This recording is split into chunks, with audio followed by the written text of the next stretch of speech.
লোকসভার আগে রামনগরে তৃণমূলে ভাঙন। লোকসভা ভোটের মুখে পূর্ব মেদিনীপুর জেলার রামনগরে আবারও তৃণমূলে ভাঙন ধরল। মঙ্গলবার ভারতীয় জনতা পার্টির পূর্ব মেদিনীপুর জেলার কাথি সাংগঠনিক জেলার ইলেকশন ম্যানেজমেন্ট কমিটির গুরুত্বপূর্ণ বৈঠক অনুষ্ঠিত হয়।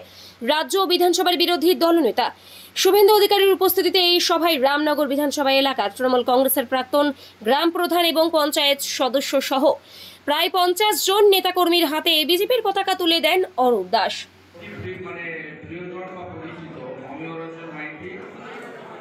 পঞ্চায়েত সদস্য অলক আদক, রামচন্দ্র বর প্রাক্তন পঞ্চায়েত সদস্য, গোপাল দাস কংগ্রেসের প্রার্থী বিধানসভা, আশিস পণ্ডা স্টিয়ারিং কমিটির মেম্বার, দেবব্রত দাস, অনুপম মাইতি তৃণমূলের সভাপতি, শ্যামসুন্দর দাস, আভাসচন্দ্র মাইতি, সত্যচন্দ্র, চিত্তেন্দু আদক, সুখেন্দু দাস, মৃত্যুঞ্জয় রাও, অজিত ভট্টাচার্য, কৃষ্ণপ্রসাদ পয়রা, অরুণ মাইতি, গৌতম পয়রা, সুশান্ত পট্টনায়ক, অভিজিৎ সাউ, অঞ্জন মাইতি, সত্যনারায়ণ সিংহ, নিতাই ভাড়া, বিজয় গিরি, রাজু মান্না, গীতাঞ্জলি বেরা, সুনীল রাউত, অরুণ রাউত, আভাস নায়ক, সুখেন বিশাল, অরুণ পাল।